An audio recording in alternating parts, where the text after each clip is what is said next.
For those of you who don't know, Jared is the biggest red flag of a partner. Hey, I've been great lately. If Pro Pickleball had a Squid Games, who would win? Something that's like really propelled my growth. I'm never the best person on the court. I'm literally never the best player on the court.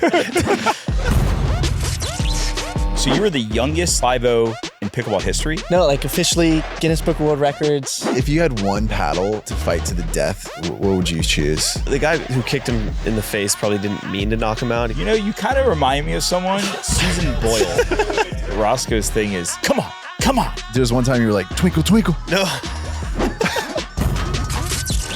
What's up, everybody? We are back with another episode of Pickleballers. We've been on a run lately. We just got done with John Mackey, founder of Whole Foods, Anna Leigh Waters, Federico Statsrud and Dylan Frazier, Jason Aspis, and Leah Jansen. We're headed out to LA soon, but today we have a special episode. We've got a special guest. Jack Junior Mint Munro is in the house. He's Junior he's Mint, one of baby. the few guys, and he's actually the only guy in Austin besides myself, Dane, and Tristan, who have the keys to the kingdom. He can use our space anytime he wants. Check out his socials. He's doing great instructional, fun, entertainment content. And today we're just going to be talking about some relevant content and events happening in the pickleball world and getting a little loose with it. So, Jack, welcome. Jack, we start out every episode asking our guest, how did you get here today? How did you get to this seat? I mean, dude, I don't even know where to start, but I'll say, first of all, thank you for having me.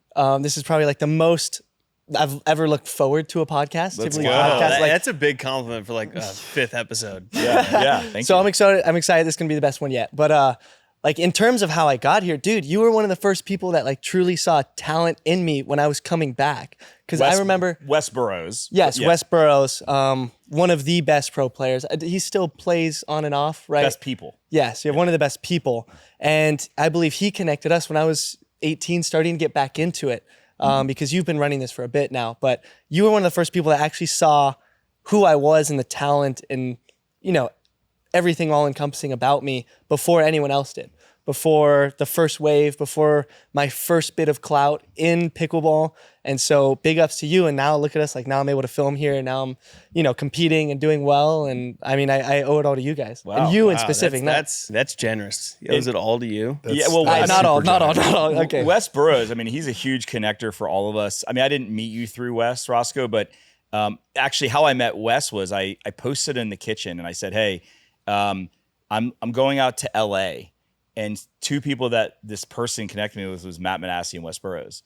And I connected with Wes and then we became friends. And then he was like, yo, do you know Junior Mint? And I was like, no, I have no idea who that is. And he told me about you. And so back to you, but so you were the youngest 5-0 in pickleball history? Yeah. No, like officially Guinness Book of World Records, like it's signed, sealed. That is the record. How old were you? So October of 2016. I got the email because back then there were no such, like Duper wasn't a thing, no true rating system was a thing. It was USAPA back then. And they'd send you an email where if you win enough 4-0 tournaments, then they'd send you the email so you'd stop sandbagging and then get promoted 4-5. And then if you win enough 4-5s, then you get promoted to 5-0. 5-0 was the maximum rating back then. So as soon as I won enough 4-5s, got the email October 2016. I still have that. I mounted on my mirror. So and, you were 10? No, I was, oh my gosh, I don't remember back then. I was probably 11, 12-ish. Well, let's just do the math. What yeah, year were you born? Just say 12. I was born 2004. Wow. So 12. That's crazy. I always thought like I'm 2000. Everyone's like, why are you 2000? But like 2004, and he's like this good at pickleball. It's kinda, That's crazy. But keep in mind, back then it was a completely different game. Like the pros were 5-0s. And you know, you look back, if you watch Who were the top people? top people back then, a few names, like you have Kyle Yates, Dave Weinbach, Matt Wright was getting back into it. You have Ben was coming up. Tyson was, you know, you have any experience with Timothy Nelson? Yes, Tim Nelson was in there. You have Matt Goebel. There's Daniel Moore.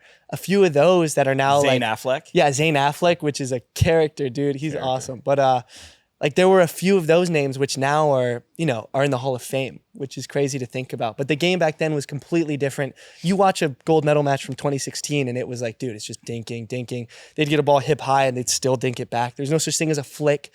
Ben really, not even Ben, like Matt Goebel invented the forehand speed up. You have Tyson who really started hitting the rips. You have Kyle Yates who was hitting the hybrids. Like a lot of these true first wave, first gen pros as pioneers. and they each created or contributed something. Cal and Dawson with the lobs. So Callan's been around for a while. Callan's been around for a very long time. His entire family. So you had Steve Dawson, Jennifer Dawson, and then even Tyler Dawson, which is Callan's brother, who I believe is now a firefighter or something. Okay. But yeah, and then Callan, which still plays. I think he's been trying to play more APPs, but like all of those as the original wave. What drew you to pickleball originally? Because you were like way, like up front with it before everyone. Like it's crazy. Dude, just sheer luck. Right place, right time. I got injured playing baseball, fractured my growth plate. So when I was 10 years old. Your growth plate? My growth plate. Okay. That's why one arm's yeah. shorter than the other. That's why he's ambidextrous. Yes. Okay. And so that's actually what stemmed what I'd coin artificial ambidexterity. And so it's like let's talk about that a little bit. Roscoe just mentioned you're ambidextrous. I feel like that's like a big thing on like your brand. Like you use both hands while you're playing. You serve right-handed, you play left-handed. And just from practicing with you, like he'll be on the full stretch on the right side and you're thinking he's going to like go reach for a backhand volley and like he'll throw his paddle on the other hand and just hit like a sick forehand angle. so Tristan, sick. can we on the pull right up side. one of the clips of Jack?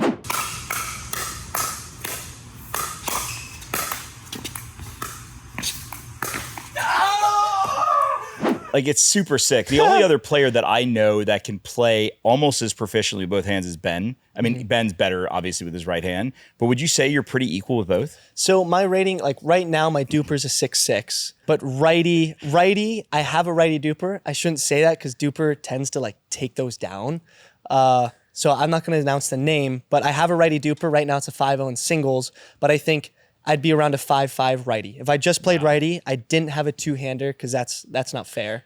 So I just played pure righty, I'd be around a 5-5. And I think if I played righty with a proficient 5-5 on my left side, I think I would be able to qualify for a tournament. Bro, how have you not done this yet? I do. No, like I feel like want this has to. got to be like proven. Like Yes. first No, round of and I the do. next tournament you play, just go in oppo hand. No, I think I've you wanted like to. sign. Well, I guess that's the problem is like if you sign up, you'll be seated in the main draw. But like, let's say you could sign up as a new player and just play right-handed. I'd be very interested to see how you did. Yes, throughout and so that draw. I want to make a YouTube video around it, or even make it like a series to see how high I could get in terms of rating with my offhand. Maybe take a few lessons with certain pros. They teach me a few things on how to hit the flick with the other hand, or even as a celebrity, or even participate in your TKO, because I like that's the perfect level where TKO, the kitchen open, by the way. Would Yes. that be allowed? Man, that's tough. So, but Would the you make Kitchen an Open, exemption two of them, for Jack? It would be the Austin in perfect end level. of September, Atlanta end of October. Registrations are flying right now. So sign up, $25,000 grand prize to the winner of the Open division. Should we let Jack play? I mean, You actually, know. I feel like people like this. So here's the People thing, would be pissed. like literally people, like there could be lawsuits. Like people are paying $250, $220 to play this thing. I don't think that's the place to do it. Where I think is the place to do it is in the first round of a tournament, maybe US Open, where you just go. Like if you're that confident that you're a 5-5, you go and see who you're playing. If the dupers are like a 5-2 and a 5-3, you should be able to win. Mm-hmm. Put your money where your mouth is. Right? How disrespectful is that to your opponent? Dude, the one advantage that I have is my head. So like if I play a 5-0 or a 5-5, the 5-5 has 5-5 strategy. I would have 6-5 strategy. So that would be right. my edge. Though I wouldn't have the true shots, I wouldn't have like 6-5 shots. I'd have 5-5 shots, but it would be the head space. You're watching balls. Yes. Yeah. So that would be the argument for why I shouldn't play TKO, or why I shouldn't do that, is because I'd be, I just have the reps. I feel like the strategy is like almost more important. well, Yes, that's which is I true. think pickleball is very specific to that because that's why you see like ageless people playing, right? Yeah.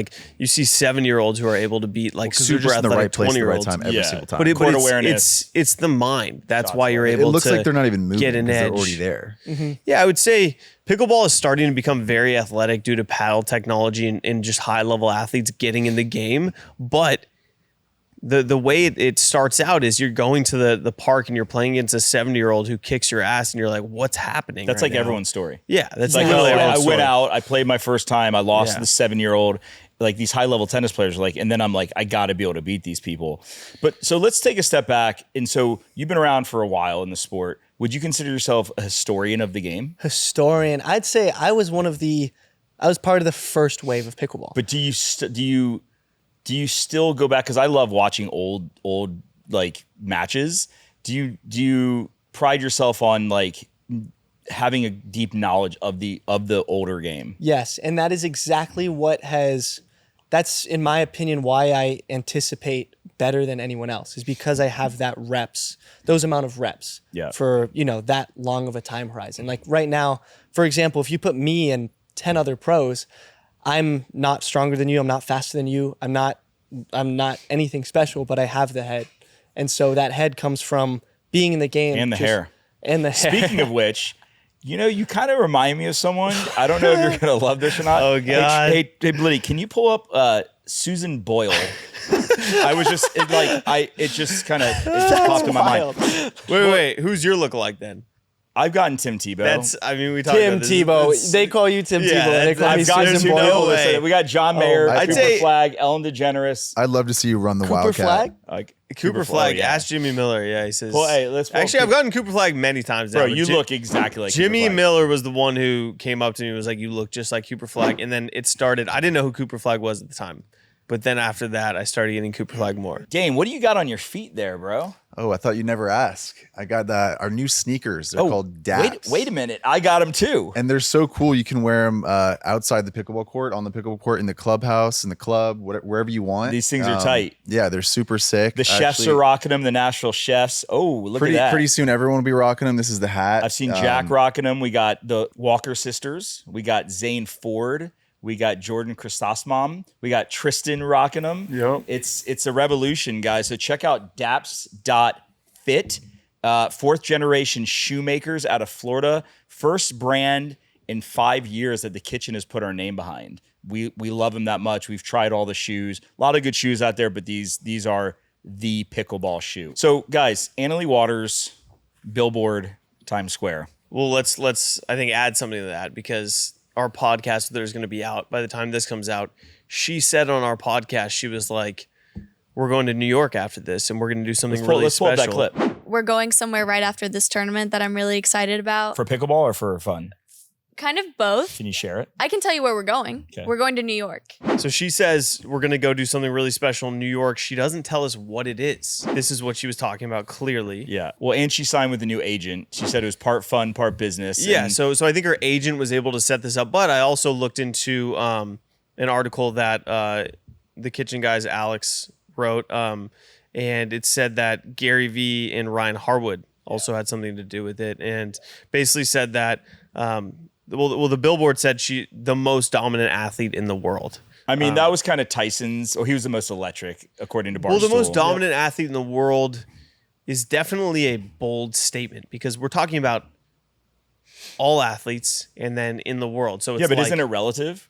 At their respective sport, is she the most dominant athlete in the world? Well, that's the question. You could really make that argument, honestly. Is she the most dominant athlete in the world, or do we look at Michael Phelps and other people who have really... Phelps has got to be up there. Up there for Serena. sure. Who are some other athletes like Novak Djokovic? What Novak Djokovic did in tennis, I guess Anna Leigh Messi won more than that, though. I think Phelps is the greatest comparison, because he just dominated. Is it just about championships, though, right? Like, you got to look at level of competition as well. Yeah.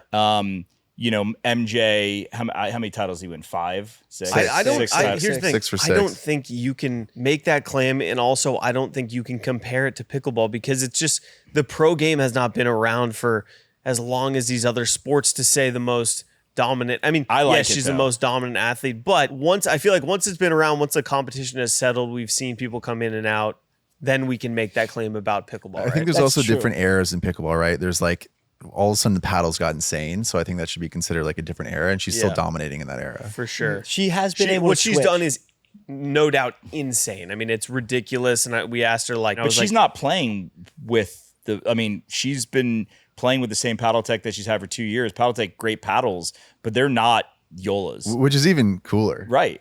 So like, the thing I like about the question, who is the most dominant athlete, there's no answer. Yeah. Right. It's all opinion based. Yeah. And so maybe she is. And I gotta say, like, when she walked in our office the other day, like, I wasn't on that episode, but I was like kind of in awe, like her presence, like it was like, oh my God, it was like a Serena Williams like celebrity presence. And I like, I don't know how to describe it, but she's like walking in like wearing Gucci and like just looked like she was just like glowing, dude. It was like a celebrity like glow. And I was like, this is cool. Like I do think Roscoe has a really good point. Like being the most dominant in an emerging sport is different than dominance in an established sport. That's what I was trying to say, but I didn't say it as well as he said it. Yes. So, but once again, in an emerging sport, you go through different eras much quicker. So like, I mean, 3 years ago, we were just like carbon fiber, like that was it. And now we've transitioned to 4 different more, and now we're at foam, and now we're at Gen 3, now we're at Gen 4. So you're saying it's more impressive that it's emerging or less impressive? I'd say more. Like what you said, the fact that she's been able to transition and grow with the sport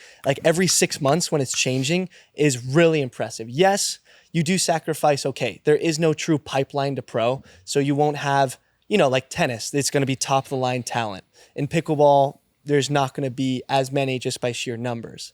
So maybe that will take away from it. But the fact that she's been able to grow with the sport and stay on top is very impressive. Yeah, and she came into the sport at like 11, like you, like a young whippersnapper. Tristan, you're a big hoops fan. What's your thought on, is Anna Leigh Waters the most dominant? No. Okay. Usain Bolt, Michael Phelps, Simone Biles. Oh, That's a great Those take. are great. Well, I also think it's interesting for Tristan and Jack. You guys both go to UT. You guys are both, I mean, I'm 25, but you guys are younger. College pickleball. Yeah, college pickleball. What does like that generation think of Anna Leigh Waters? I mean, do you guys look at her and you're like, wow, like she's like, are you in awe, or are you like, oh, it's just like, it's pickleball? Nah, you definitely have some fangirls and fanboys. Like if she showed up, but what about you? If she showed up to a collegiate tournament, she would be the queen. Really? So here's a question. That's interesting. I want to see collegiate pickleball kind of intertwine with this pro world. It's happening at Worlds, right? Yes. We're actually we've been in conversations with Duper for a while to get very much behind college pickleball. But we asked Anna Leigh, like, how is it when you talk to other 18-year-olds or 16-year-olds at tournaments? And she said she connects much better with adults. So I have a question for you guys. Tristan, you met her for your first time. Yep. You're 21. Was it weird? Was it like was she like any other 18-year-old girl, or were you like kind of like, bro, Tristan's got like, I mean, look at this guy. This guy's not nervous at all. I mean, he's got. I wasn't asking if he was he's nervous. got Riz, I was just wondering, like, was it different, Jack? When you see Anna Leigh Waters, is it like she's not your average? What is she, 18? Yeah. She's not your average 18-year-old. It's definitely different. Yeah, definitely. She's worth millions of dollars. Yeah. She's crushing it. Has she been homeschooled her whole life? High school. Just high school. Yeah. And so it is different. I mean, yeah, like obviously playing pickleball, being a part of pickleball, we look at Anna Leigh Waters, like we all know who she is. She's a big deal. So it's not like meeting a normal 18-year-old, but I mean, I didn't feel like I was like meeting a 60-year-old grandma, she was cool. Like, yeah. And Jack, you've known her for a while. Yeah. Dude, I mean, you can pull up a clip from when we were 11, 12 playing junior nationals. I think, dude, I remember Y'all that. played together? Who Y'all was played your mixed? partner? I played with Rachel Elliott, which is Josh Elliott's sister. Elliott's sister, which And is then she was engaged. playing with Will Sobeck. Dude, I That saw was like this one of- clip. That was one of her first breakouts. That video Did you has win? so many views. No, we actually lost. Ah, dude, So get wait, out. Rachel lost. Elliott's a good, she can ball? She used to ball. Now she just works at Engage. Josh Elliott's Engage Pickleball. pretty solid. He's like a 5'5", Yeah. right? Dude, I love he's how these grinding people are every still TKO. around. All, by the way, all 4 people there still have something to do with pickleball. And Mm-hmm. this was how long ago? Dude, this was when we were 12, so say 9 years ago. It's really one of my favorite aspects of pickleball. Like, to go to tournaments still and see the OG, not all of them are still like Timothy Nelson doesn't show up. Zane Affleck tried to play the Which Kitchen is, Open. by the way, Wouldn't let him.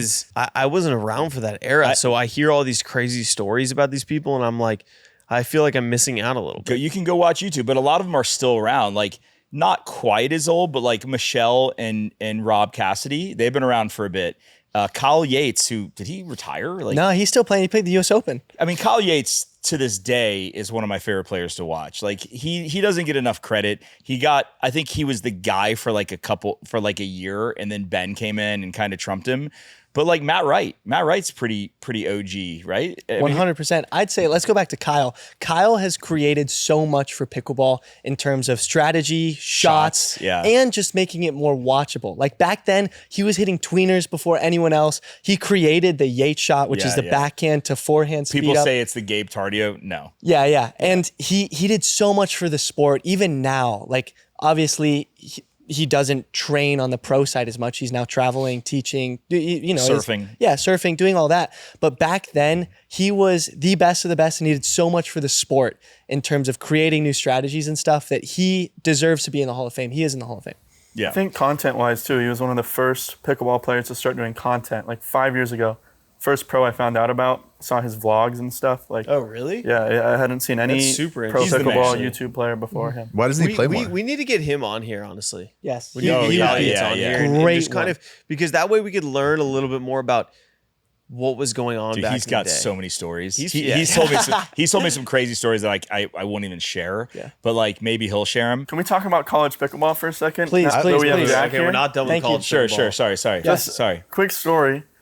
Jack asked me to play a college showcase, UT versus A&M. Disaster.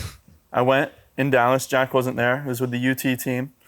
I started doing trick. They were terrible. A&M, awful. Yo, awful. you were crushing them. Crushing it. We won 3-0. It was like MLP format. Wait, so we you're won on UT, 3-0. you're on UT's team. Not really. Texas. I'm sort of on He's it. like a fill-in. I go to UT. I'm a fill-in. You know, Jack wasn't there, and he wanted me to take his place because I'm the best. But A&M, terrible. So we're playing against them. I start doing trick shots and stuff. Like what? Like behind the back. Behind the back, tweeners, you know. I was just trying to have a fun time. A&M loved it, by the way. They were like cheering me on. But the UT team, very angry. Did you get blackballed? I got blackballed. I'm not I allowed love back. Bloody, by the way. Banned from the team. Jack called me about 2 times that night. Very, very angry with me. Wait, really? No. There's a lot more that goes into it. It's obviously all encompassing. So he ruined UT's reputation for college pickleball. I wouldn't say ruined. It's like I had to talk with the A&M people, the Duper people, as well as Texas people, and then It was that big of a deal? yes, dude. No, it but wasn't a big deal. Keep in mind, guys. College pickleball should be that. Keep in mind, agree. it should be 100% agree. But there's a point, and I'm not saying you did this, but there's a point where showing off when you're up 3-0 can be seen as disrespectful. Was he wearing kitchen gear? No, I wasn't. Oh, bloody, I would I was have. wearing a kitchen hat. He fired. But I had to wear the he's wearing a uniform. I kitchen had to wear hat. the UT Yeah, I don't want uniform. that. No, I don't want that. He's he's he's- ruining college pickleball. Oh. No, I think it's No, cooler. but I 100% agree. Collegiate pickleball leans in and should lean in to being rowdier, more fun, more trick shots, more stuff like this. Like instead of people sitting down, they should be like courtside, like a pickup basketball game in Venice, and just like cheering. If a ref overrules a call that was clearly wrong, like throw stuff on the court, like that Whoa, type I love of that. rowdy. Wait, no, Yeah. this is where I actually disagree. I think it should get as rowdy as it can be until people start throwing things on the court. But I do hear you about like it's like when a team is up 35 points in basketball and they go and they hit Yes. some like nasty Yes, you reverse don't windmill on a fast, like you a- on a fast yeah. break. You don't do a Yeah. tweener dunk. You Like, just Okay, like but you that's just sit on just- the ball. yes. But like, we're not there yet in terms of pickleball. But you're speaking out of But both that's- ends now. but that's not Roscoe. what You're you saying it want should be to respectful, bring- but Blitty starts doing. First of all, I was doing that from game one. You know? in I didn't start doing it when we were up college 3-0. pickleball, like I think you're focused on viewership and kind of creating a fun atmosphere. But Tristan doesn't know any other way. yeah, this is getting too deep. All right, Pickle Burger. It's Tristan Hotshot. Will you pull up the Pickle Burger? I would actually devour this. This is a burger in I think it's in Japan. in Yeah. Japan, We're going to Japan. Maybe we'll eat the pickle the burger. bread, We should do it. We the should do a bread is review. sticky rice, so it's 3 No, but patties. I think it's hard. I think it's a hard. hard, like a hard sticky rice. bun.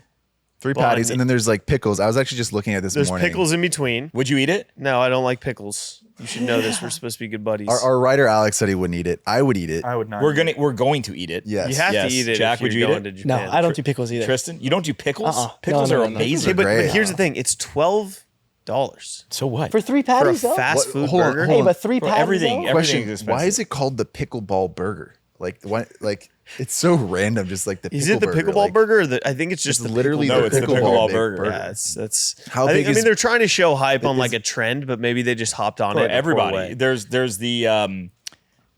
the Subway Subway pickleball did it. sandwich. Yeah. I mean, a lot of people are trying to bogart our movement. You know, like But come on, Is pickleball huge in Japan? That could be dumb, right? we're gonna find out. It's getting bigger. Yes, The much kitchen is bigger. headed to Japan July 6th for 10 days. We're going to be shutting down things for the most part. You won't see a whole lot of social content. This is the first break we've had in 5 years. We'll try the pickleball burger. I'll take over at the HQ. I'll be filming some stuff, collaborating with the Kitchen Pickleball HQ in the like meantime to make sure that those fillers are guaranteed for you guys as a Love viewers. it. I love it. I like that. So you guys have known each other for a bit, and there was a stint, I want to say like a year ago, maybe a year and a half ago, where y'all were playing tournaments together, and you actually played Ben and Colin Johns. They were #1 in the world at the time at Worlds. Yep.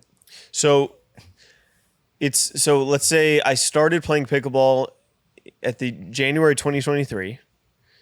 6 months goes by and I'm driving, and this is when I said like I'm going to start playing pro pickleball, like I'm committed. I'm driving on PCH in California. I get a call. Hey, what's up? It's Jack. I'm like, Jack? Who's Jack? He's like, Wes gave me your number and said that you wanted to play some tournament with the kitchen. And I was like, who? I was like, who is Jack? And Wes gave who's my number? Like, I was very confused. I knew your name, Jack Munro, because people had said it in California, but I didn't know. I wasn't quick to like put 2 and 2 together. You ended up telling me that, and I was kind of like, all right, that was like super weird. I ended up meeting Jack in person after thinking he was like super weird at first. And then I was like, this kid's great. All right. Super nice guy. Everyone said he was super nice. Why did you think he was super weird? I don't know. The phone call was like bizarre. Like it was like super like Out of the blue. yeah, super out of the blue. Like, and so we were supposed to play this TKO tournament, which is the Kitchen Open. It was $25,000. Jack was going to play the kitchen open? Yes. You were eligible? I try to play every single TKO I can, but You weren't eligible, bro. No, I he was was. eligible at the time.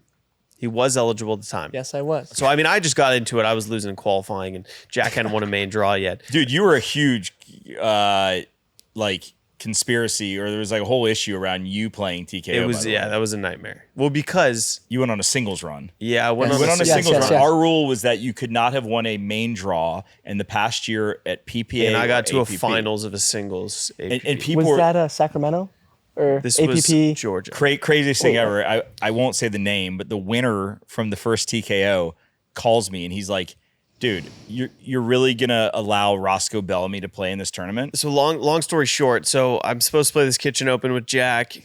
He ends up being not eligible, so I get another partner. So I hadn't played a tournament with Jack, but I'd practiced them. So he was in LA. He lived probably like 30 minutes away from me, which in LA is great. Like that's very close. People are, it's tough to find like people trying to go play pro pickleball in LA.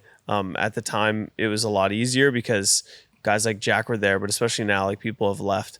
And so we would drill, we'd play a lot, and then we ended up playing one of the Kappa events together, which is you did? California Pickleball Association. Kappa Joe win runs it? good tournaments. Yeah, I'm talking to Kappa. Joe win And it? we won it. Yeah, we won it, which was super fun. And honestly, like we had a great time there. And 5-0?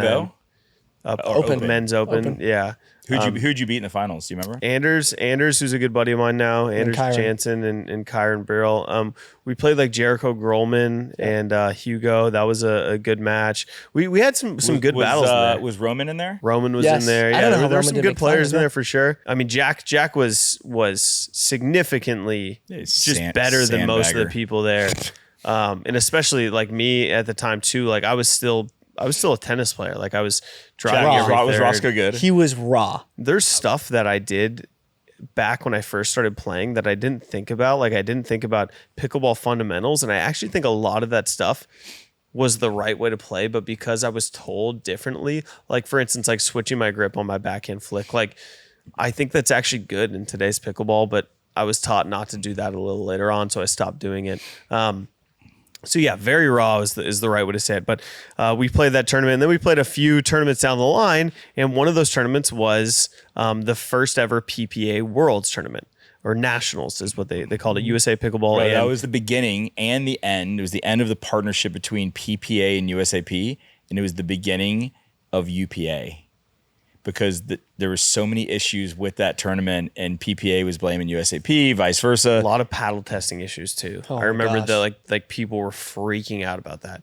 But so Jack and I show up. We win our first round. We beat Eric Roddy and Colin Schick, which was a good win. That's a good win. And it was 3 out of 5 sets, which I think was really fun, and how a lot of pro pickleball should be. Every match? Not every match, but for those big tournaments like Grand Slams. No, yes. every match of that tournament. Yeah, I think so. For doubles, Yeah, not for doubles, singles. doubles. And so we win our first round in 4 games, and then second round we play Ben and Colin, who are by far, they won the tournament, by far the best team in the world at that point. Jack's pretty good friends with Ben. I didn't know Ben that well. I didn't know Colin. And we go out, we're playing indoors on like center.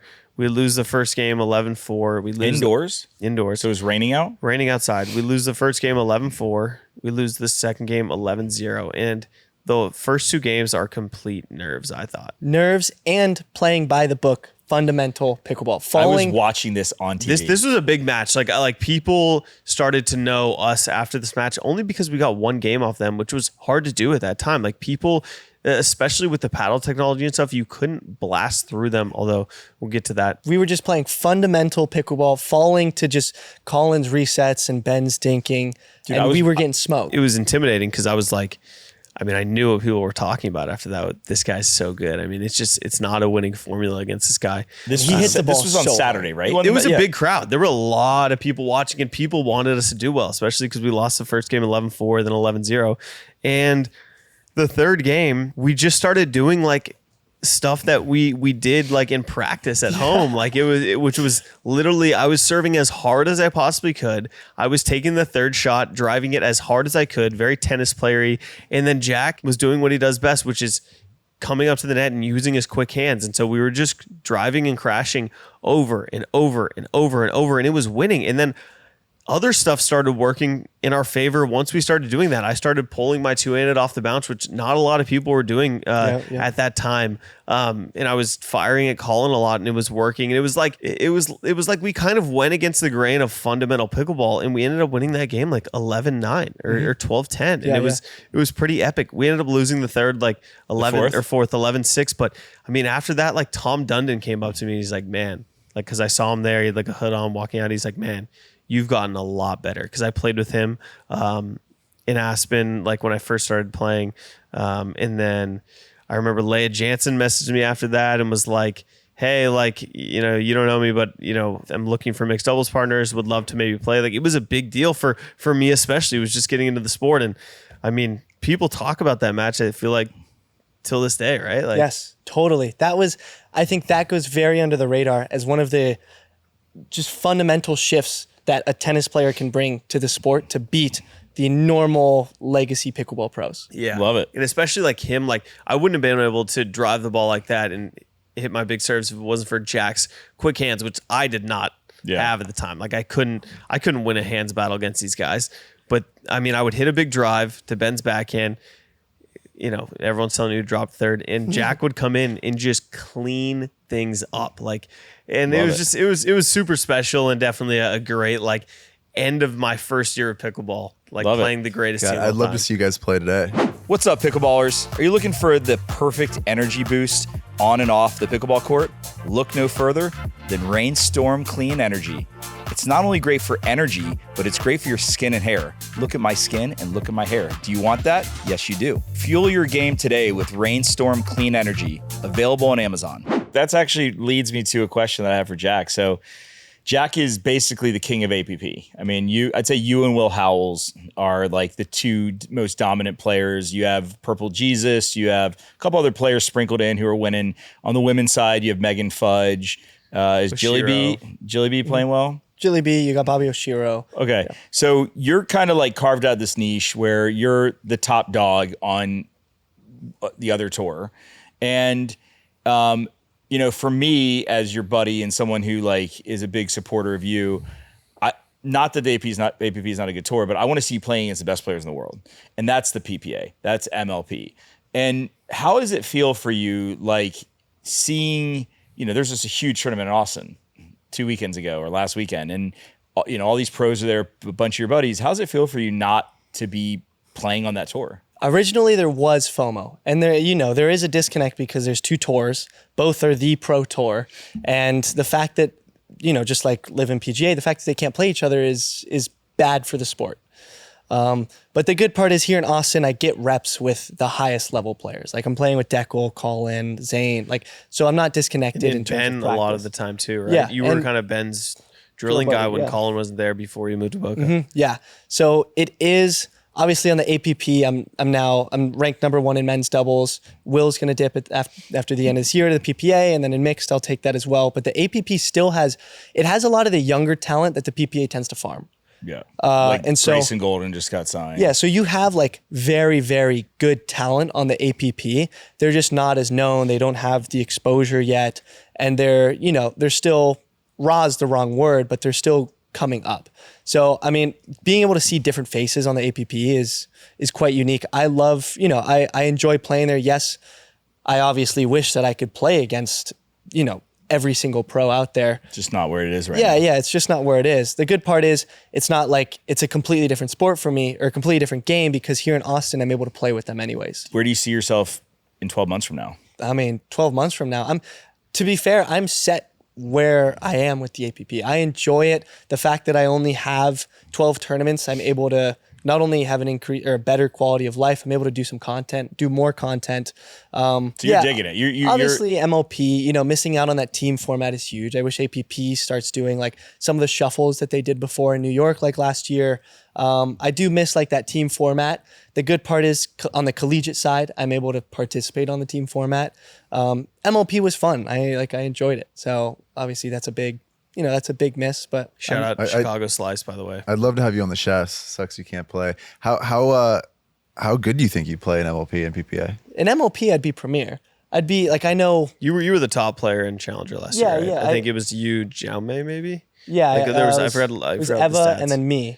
Okay. For number 1 and number 2 picks. And Eva, then, shout out Eva, Nashville Chefs. Yeah, shout out Eva. She's amazing. She's a beast. And so then I think, by the way, she wasn't just number 1 last year. I'm pretty sure the 2 years ago, she was like top as well. We got some crazy trade offers for her, and we kept her. And so then the top 4 teams in Challenger were able to get promoted to Premier this year. We placed, I think we got runner-up last year. And so then we got promoted to Premier, but because I wasn't UPA exclusively, then I obviously was booted off the team. And so that's another thing, is I love the APP. In order for me to go play MLP, I have to now sign UPA exclusively, which is rough. It creates that disconnect. It creates that friction that you don't want to have in the sport. Because, I mean, you're as much of a content creator as you are a player. Would you say that's right? Yeah. Like, I don't want to be known. I think it's better to have a brand around being a pro that also does content than a content creator that's trying to go pro. I try. Right now, I'm grinding on my YouTube as much as possible, especially with access to this court. Like, there's a lot of opportunities in content. There's also a point to be made that sponsors, paddle sponsors, apparel, like it doesn't matter, are gearing more towards sponsoring creators with most of their money than actual pros, because the ROI is much, much higher to sponsor, say like that pickleball guy rather than a mid-tier pro. There's so many creators right now. Yes, and so that's the thing. I'd actually disagree with that, bro. I think literally every day. I mean, dude, I'm like combing to curate. It's insane. But it's still just a small portion of what it's going to be. So my point for content is that it's very saturated on the surface level, easy to just do type content, but there's so many niches that are untapped. Yeah. For example, you have Kevin Duong, or like what I started doing 2 years ago when I pioneered like showcasing pro points in a funny or like cool manner. Yep. Like that, there's so many ways to create new niches today, but not many people do it. It's mostly like, here's 3 tips to improve your third shot drop. That is saturated. That is way too saturated. Yeah, your basic instructional content is getting saturated. We have a new spin on it. I'm not going to tell you what it is, but we're going to be doing something interesting around instructional content. I think people are going to like it.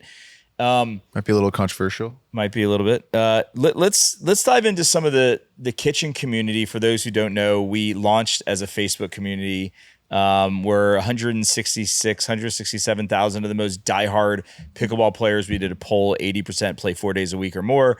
Love this community. They're so, I mean, I love it. And at times there's some people who just love to just kind of hate. That's just, there's always going to be trolls. Yeah. Any online community. What's the number up to now though, in terms of people in the community? 167,000. Does that blow your mind? Like wild. You have It's crazy, dude. 167,000. Because that 167,000 is way more valuable than Instagram and other channels. It's just like, so the engagement is insane, dude. They're all valuable for their own right. Yeah. But it's like, it's really the place where we seed everything. To me, it's like having like 1 million followers on Instagram. Yeah, that's you know? true. Yes. And to actually like quantify it, like that's almost double the UT football stadium. Yeah. That you guys have people interacting, commenting. Like that's crazy to think about. Another thing about that community is that pickleball traditionally was a bit older. And so advertisers, the number one demographic that advertisers wanting in front of, at least from like the big, car companies, watch companies, banks, is the 55 plus demographic that has a lot of money. And that's a lot of our Facebook community. So it's a special place. But yeah, we get some crazy questions. So Jason Adams, Tristan, if we could pull up this post, said, note for rec players, don't ice out the better player. Test yourself, see what you need to improve on. You're getting a win by sacrificing your growth. Signed, player that got iced out all morning. I've never been iced out, so I don't know, how that feels. This post kind of blew up, right? I mean, so we have 167,000 members, and it's been seen by like, I don't know, we can see like over 100,000 people. Some of our posts we can see by 4 million people because it's shared outside of the community. But so I have a question for you guys, two top pros. Is it better to win by picking on the worst player, or is it better to lose by playing against the better player? The obvious answer is it depends. If you're playing a tournament or a money ball or something like that, you want to hit to the worst player. That's obviously how strategy We're talking works. rec. In terms of rec, even if it is competitive rec, but nothing's on the line other than your ego, you should still hit to the person that is better because you're trying to grow your game. You're trying to play. You never want to be, which is something that I say, something that's like really propelled my growth, is that I'm never the best person on the court compared to if you're in, I'm nowhere. literally never the best player on the court. But so you always want to get those higher level reps and then you'll grow and get to that level much quicker. So if you're hitting to the worst player, you're doing nothing other than padding your ego. Roscoe, what do you think? Do you agree? Tournament play, I think one of the most underutilized strategies, which people think is obvious, but they just don't do it enough, is targeting the weaker player. I always tell people, like, it's not just about targeting the weaker player a lot of the time. It's targeting them the whole time. If you're going into a tournament, right? You see guys like Ben and Colin implement this strategy. Well, they'll play like not just a weak player, but a weak shot over and over and over and over. And they know that the percentages are slowly going to swing in their favor. And I think a lot of people can do this in tournaments. In terms of rec, yes, spread the ball around. You want to work on your game. Also, I think it is something to look at if you're playing against someone who like the most annoying person to play in rec is someone who either hits a winner or misses the ball because no one's getting to play then, right? And so if you do have someone like that, yeah, sure, maybe like keep it away from them. But for the most part, spread it out. Don't be that guy. But is there something to be said about like winning and building confidence through winning? Do we have like, is there something on the line? No, it's just like, go. I'll tell you this, like going out and playing and going 0 for 7 or 2 for 5, 2 for 7 in with your crew in a 2-court, like king of the court thing. It can be pretty taxing on the psyche. And like some days when I go out and I'm 4 and 3, or if I'm 5 and 2, like I leave feeling like a stud. Yeah. And it makes my day better. And I think that like you build that confidence through winning sometimes. So you're saying it's okay to ice out the rec Not player always. because it's going to build your confidence. Because I think you go on the court the next time and you're like, I can win. I'd say like to a very, very, very shallow extent, because even when I play pro, like even when I was playing a year ago and I'm practicing, I'd practice a specific shot. I'd work on improving my game. And there were times where I'd go 0 and 6 and I would be happy because I'm working on this shot. Yeah. The pattern was working. Good mindset. But how And much better it's would you just- feel if you were attacking the better player and you went 5 and 2? Yeah, well, You're that's like where I'm twice at as now. much. Is Yeah. I'm Then of now course, wanting you're to play ecstatic. Yeah. But it's like if you want to walk off the court knowing that you hit the right shot at the right time rather than you actually won the point. Did you guys see this padel fight? Let's throw it Let's up. bring it up.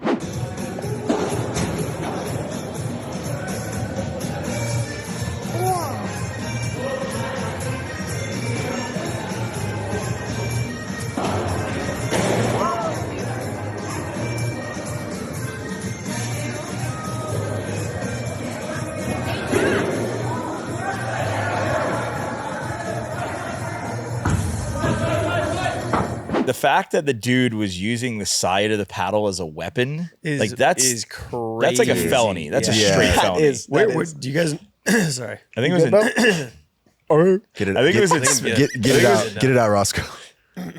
we're not editing this I think out. we're good. I think it was. I think that was in Spain. I want to say he could have killed that guy. It's like such a wuss. How Straight long do you go to hacking, jail hacking. if you Dude, you could split beat someone's head ass open. with a it just bell depends. It just And it's depends on if you kill film, them or not. like- Dude, no, I mean, I think attempting it is still. Well, yeah, like, it's definitely a felony. But if you kill Yeah. them, it's game over. This is very similar to the pickleball kick in the face that we saw. It's actually different, and I'll tell you why. The kick in the face was a heat of the moment, instant thing. This dude hits the guy in the head once, then starts chasing him around the court. The guy's on his back. He's hitting him with the paddle over and over again. Like, Yeah, it's this is a different. It's like the guy I'm who just kicked saying the, it was both like, well, yeah, I guess it is heat of the moment, but if you hit him once, it's the same. the guy who kicked him in the face probably didn't mean to knock him out. He probably just meant to like Pound for pound, who's better, Ben Johns or Anna Leigh Waters? Anna Leigh Waters. Anna Leigh Waters. Anna Leigh Waters. Anna Leigh Waters. So Anna Leigh But- Waters, pound but- for pound, is a better pickleball player. And she's I think with the difference, I mean, Ben's older and like Ben's the absolute GOAT, but I think Anna Leigh Waters is more fire right now. You know More what I mean? hungry. More More hungry hunger. for Like sure, she's more competitive right now, it seems like. And I think that just serves her better. Is it safe to say that Anna Leigh Waters has the mindset of the Kobe's, the MJs, where Ben is kind of like a Kevin Durant, like super talented, but he doesn't have the hunger to continue to be the best ever. Wrong. Hey, but when Ben and Gabe played, Well, then why is he in tank because mode? he is the best ever on the male side. I think he's got more of the mindset of kind of the slow, stoic killer rather than someone who's like very talented, but like just doesn't care as much. I mean, he cares. I mean, you saw him win. But he's quitting matches. I love Ben. No, but that's certain situations in like team events. But when it's just him out there, he really wants to win. I think just because he doesn't maybe show his emotion as much as an Anna Leigh does. So you think he's as hungry as Anna Leigh Waters? Well, I think it's unfair. I think he's a different type. I think he's a different type of champion. He's stoic. He's 100% stoic. true. That he's cerebral. I love Ben's style play. He's one of my favorite people to watch. My question is, Anna Leigh Waters is to Kobe Bryant, is to MJ, who is Ben? Because he's not the MJ. He's not the one that's like, I want to be the best ever forever. I'll tell you who he is. Roger Federer. I can see that. Yeah, I mean, he's older. I mean, the It's thing is kind of let's- that like stone cold killer, like very calm. I think maybe he shows a little more emotion when he's upset than a Roger Federer, but he's cerebral. He's dominant. Who's the best tennis player ever? Novak Djokovic? And so is Anna Leigh the Novak? Well, no, because she's No, young. Anna- right? Anna Leigh's like the the Nadal. young, and he's the young Nadal when he was coming up, right? Like fiery. The thing is, we'll see how Anna Leigh is when she's Ben's age. Is she still gonna? If she just continues to just destroy, she's still gonna be as fiery. Is it okay to yell at your partners if they are playing bad? No, No. I think it's unproductive. Unproductive? Yeah. So I it will say acceptable? that like I play with Tristan a lot at the HQ. I've played with Dane in the past. Dane and I are slightly different levels, but like Dane, it's not good for Dane and I because we work together every day, and we have a rule. We basically don't play with each other anymore. I'm like an OCD perfectionist, and I also play a lot. And Well, my issue is you tell me, you give me like a coaching tip after every single point, and I'm like, dude, if you're Every point. telling me like just hit it in, get your serve in, it's like, bro, you don't think I like know that? For those of fair. you who don't know, Jared is the biggest red flag of a partner that you will ever. Hey, play I've been with. great lately. I asked Jason. I agree. I used to be. But Jason, I just won a bronze at the 4-0 in Atlanta. I was supportive up until the last game when, and I had games where I didn't play well either. And he's super supportive. Tristan and I are playing 4-5 in San Clemente. Tristan and I had Tristan's a major. not. Tristan's like a 5-0. How He's a how- 4-9. He's a 4-9. Tristan. He's a how is he 4-9. allowed in Tristan- 4-5? My duper tanked. I don't He's know a what 4-7 happened. actually. But Tristan when he was an intern, he's now our operations specialist.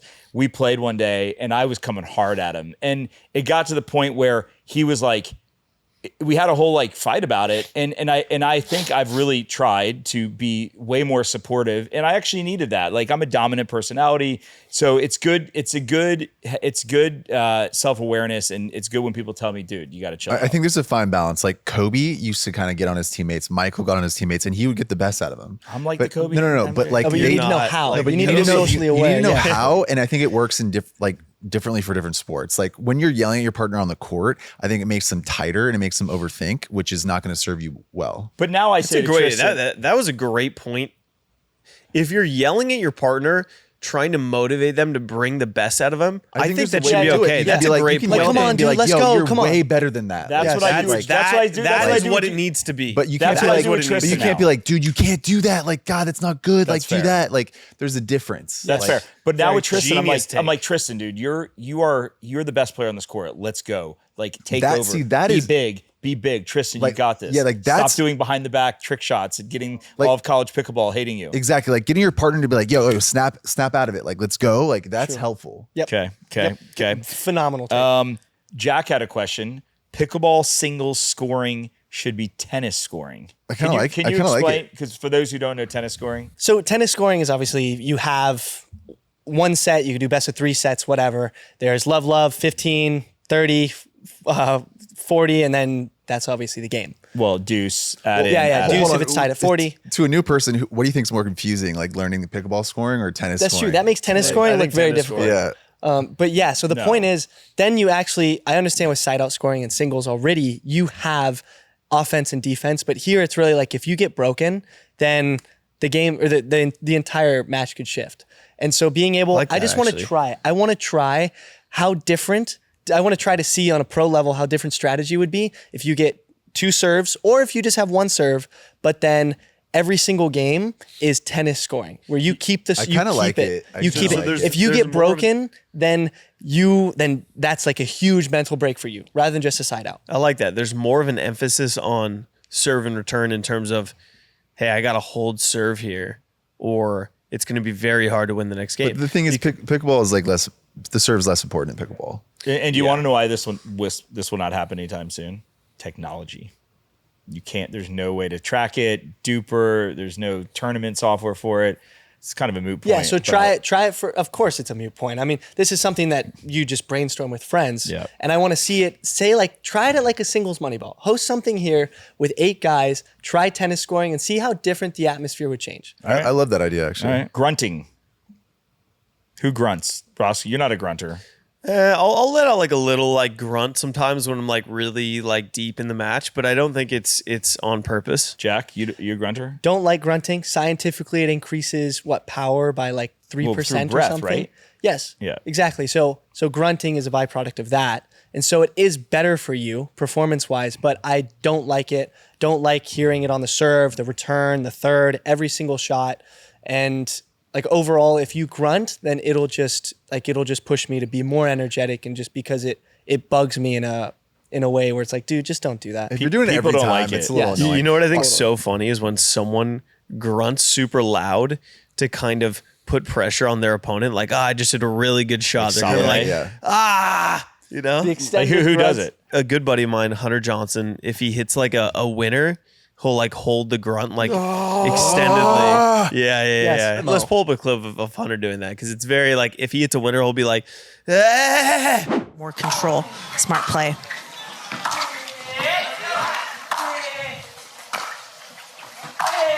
Heavy rip. Who else we got? Julian will do it on a put away. Like Yeah. his match in Atlanta against Christian, he'd have a put away and then just like his grunt would turn into an andiamo Yeah, but somehow. Julian will do, Dude, ah. I'm like I love the way Julian does it. I love The Julian. thing that I always find funny, I'm not like a professional athlete, so You're not? but I think it always kind of annoys me when players like they'll mess up and then they'll talk to themselves in third person.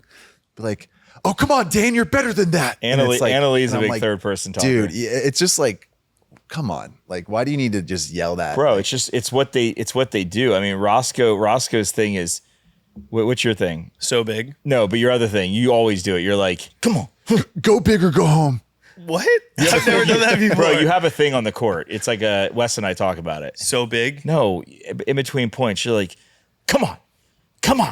It's like you see do the same thing. Is that your Tristan, you've reset heard it, button? right? He does do that. Dude, I don't know what you're talking about. That's There's weird. one time you were like, twinkle, twinkle. No. Roscoe, you had a question about houses and Yo, crib. you're doing a reality show called Pickleball Cribs. Which pro has the most unexpectedly wild home? I'm going Pat Smith. He's like a plastic That surgeon is or very something. random. I feel like Matt Wright could have like a fat house. Yeah, he would. He would. My take is Julian. Yeah, 'cause he spent that bag he on, would spec it out to the max. Yeah, His he would. garage would have He windows just got a in new his house in living Nashville. room. Dude, Julian actually lived in my apartment complex in Austin with Lauren. And one time I saw him in the elevator and I was like, yo, what floor are you going to? He was literally going to the top penthouse, like the most expensive. That was his place? That was the most expensive place in the building. And it, like, Did it just so high- happen after he got his MLP bag? 100%. And then it was funny. Like I was like, I remember walking in and seeing like these two like super nice Mercedes. And I was just like, I didn't know it was theirs at the time. I was like, damn, like I literally was like, whose car is that? And then he comes out, I'm like, he walks into that Mercedes and I'm like, what, dude? This guy's like a Pickleball, straight y'all. celebrity. Dude, like his house would be spec to the max. Yeah. Who else? he Who just else? Who bought a else? house. I think DJ Young, because the guy loves spending money. Okay, He loves okay. nice things, and I just feel like, he'd figure out a way to make his place like super nice. Speaking of that, Hayden Patrick. Oh, Hayden, for would, sure. Hayden would buy some. Doesn't he For live with his sure. parents? Oh no, he would if he moved. If he moves out, doesn't he- Hayden like drop like tens of thousands of dollars on Rolex, like Rolexes, like Yeah, and a lot more. Yeah. yeah, it's should. pretty, yeah. All right, I got some questions for the pros here, since we have two top pros here, and we don't need long answers. Okay, just want like quick bites. What are two skills one can learn to get from 3.5 to 4.0? I think the most important thing for getting from 3.5 to 4.0 is going to be a consistent level of the basics. So that means making more third shot drops, not missing less returns, being able to counter well, being able to stay in a dink rally cross How about court. resets? Being able to No. reset the ball, but mostly just being able to do the basics better. Jack? One consistent weapon that works. Being able to have some sort of offense. If you're a 4-0, you can't just be the one getting attacked and just prey on it yourself having a good counter. You still have to. Is it a flick? Is it a drive? Could be whatever you want. It could be a really good drive, could be a forehand speed up, could be a flick out of the air. Though 4-0 having a flick out of the air would probably be a little tough, but just some sort of offense rather than you just also getting to the net. Okay. I think a 4-0 can consistently knows how to get to the net Okay. and the basics of that. Got it. 3-5 will just pop stuff up and pray. How important is watching film of yourself? I hate watching myself. I look so terrible out there. Yeah. Most people do. Watching film is one of the most important things to learn your patterns, your strengths, your weaknesses that not many people do, especially amateurs. There's no reason to watch film if you're an amateur. Jack actually put me onto this a long time ago, watching film, and I definitely think it's a big thing because when you're playing, there's a lot that you can't see that the third person view can see. We've had people kind of in our lives, I think like Mariano, that have given us a lot of pointers outside of just playing. Outside of just that first person view of playing. So I think watching film is really important. I think you're going to see a lot of patterns, a lot of weaknesses, and a lot of things that you should do better that you wouldn't be able to see while playing. Okay. You had a hot take? If pro pickleball had a Squid Games, who would win? This Squid is game, a lot. problem solving. Problem solving, you're using your brain a lot more. It's Ben. less just kind of, I think it's less physical. I'm going to go a weird one. Brandon French. Dude, Matt Wright. I think Matt Wright would be good, but Brandon French is a lawyer. I think he's sneaky enough to figure it out, and he's still fairly athletic. Alliances? You think he could form alliances? I don't think in Squid Games you really form alliances. Of course, Yeah, there's yeah, tons yeah, of dude. I alliances. think Anna Bright would be pretty good. I don't know why. I feel like she just like meditates on the sideline and just like, I don't know. I feel like she'd be dialed went to in. Cal. She went to She's Cal. smart. And she's super smart. That'd be a good one. Rachel Rohrbacher then? I don't know Rachel her. would be feisty. I think don't know- I don't know she'd her. do well. Who do you think would be on the Bachelor of Pickleball, and who do you think would win as the girl? Do they have to be single right now or no? No. I mean, we got two guys here with us that could be on the Bachelor. Quite honestly, he's got I'm gonna go we got Jaume. soft eyes. This guy's. Zhao Mei's pretty good. Zhao Money. Mei's Can I pretty can I good. be honest? There's a literal height requirement for the Bachelor. Fact. Damn. Yeah. No. Hey guys, we're going based off the rules. Dude, that's a Colin that's a Schick phenomenal guy. is a handsome devil. Yeah, he is. I don't think he's in the pro pickleball scene as Tom much anymore. Tom the Australian Tom dude? Evans. Tom Evans. You know who's a sleeper? Dylan. Oh, dude, imagine The Bachelor, but with Dylan Frazier. That'd be Dude, that'd so be so interesting. good. I would love to see how he separates his choices, where he's like, I like this about her. I don't really like that. I feel like it would just be different than the I average feel like person. he's just coming into realizing like how cool he is, you know, and like becoming like a dude. And what female player would win on Dylan's season? I feel like feel like Anna Bright. I was thinking the same. All right. So any other questions? Tristan, you got anything? Jack? I mean, first of all, you guys have a great setup here, but how did it even stem? Like, where did it even stem from? We've had a couple of podcasts with the kitchen. We had kitchen conversations, myself and Jason. We had the drop, which the production quality was bad. Content was pretty good. We never really invested in the cameras and everything. We finally did, and it's totally worth it. Yeah, and then one day I had this like fear of actually doing a podcast. I don't know why, and I reached out to Roscoe like I would say like 8 months ago, and I was like, So dude, even longer, like a year ago was when you were first like, yo, imagine if we did a podcast. and Roscoe's like, I don't know if it'd be good for our Were friendship. you even considering Jack? Jack, Yeah, well dude. now Jack's here. I mean, my goal is to be here every 3 months. Jack, I want will- Jack to be a regular. Jack's Yeah, a yeah. recurring guest for sure. I think with Jack, my concern was his travel with just like the APPs, because Roscoe and I are going to be at a lot of the same tournaments, so we can shoot on site. Jack's also a younger buck. He's a little bit more of a wild card Jack. Wild card. I'm the most but I fucking think it's old gonna soul be- ever. What are you talking? It's going to be nice to implement characters like Jack Yeah. and other people in the podcast, because I think a lot of people want to see the behind the scenes look. Plus, I think that it's just nice to mix things up. But the whole idea with the podcast is like, let's create something cool, like high production, high quality Fun. with pickleball, because there's such a big community of people that share this love for one sport. And let's talk about it. Let's have people on. Personality driven. Yeah, personalities. Yeah. Let's have celebrities on. Let's have John Mackey, the founder of Whole Foods, on.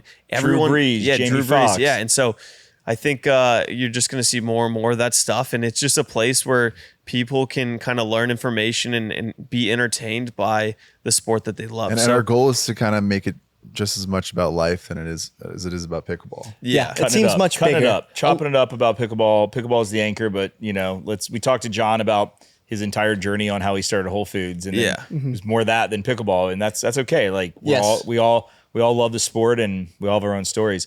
Dane, you have a gift for Jack, is that right? Oh yeah, I almost forgot. Here you go. No, is that a visor? First Dude, up, that's we gonna got look a so custom good on visor him. for you. Actually, First these are on our custom website, kitchen thekitchenpickle.com. And these hats here, we have a special. Yes. Oh wow. Wow, That is sick. that looks Dude, he actually looks great like on you. Bubba Watson. Susan Oh my Boyle. gosh. No, he looks like Bubba Watson. Dude. Dude, I rocked by the way, I rocked the pink. I have pink accents because like I rock pink accents when I play to support breast cancer. So this is perfectly in line with exactly Dude, It that's- what looks love good it. with the I hair rock. coming up. Yeah. It looks really good. And another thing, San Clemente tournament's coming up. We have a special San Clemente collab hat with the PPA. We're gonna make about 150 of them. The Atlanta ones, we They made sold out in like 2 days, so we're making more this time. Get yourself one, and we have Yeah. another gift too. I got another one. I think this might be your favorite gift of all But time. this just showed up. We don't even know where this came from. beer glass and coffee mug set. It says You know what's funny? It actually talent says has arrived. Pickleballer on it. Who gave And- that to us? My buddy at our kickoff party. Oh, he did. Okay, so you know where it came okay, from. damn, Okay. I appreciate the regift. That's very thoughtful. of Did you. you Yeah. ask him if you could Straight give it out away? of like Marshalls, No, bro. You can so- see the tag. You It can see the literally says tag. Marshall's home on the back. You know, like, the talent has arrived. Dude, Look, this is look at it has the pickleball like paddles on the cup, and This dude, is so like back the first US Open we went to was all clip art. yeah. This is I love it. Well, guys, thanks for Jack. Thanks for being here, Dude, thank you for having me. Really fun, and not sure what the next episode will be. We'll be out in California, but check us out on If Instagram. you do see this part of the podcast, shoot us a message with your favorite segment that we've done, and we'll try to implement more stuff like that. I think that's cool to kind of get the guests or the audience involved too. yeah, just on and this post in the podcast. kitchen if you got any wild, wacky questions. Post them in there. Yeah, We or might- shoot we us a might feature message it. on it's just at Pickleballers on Instagram. So we check all this stuff, and we really want this to be about the community of pickleball players. Who do you want to see on? What do you want to see? And more of that. So got a lot of good stuff coming, and Let's it's go. fun. Let's It's a go. All journey. right. Thanks for tuning in.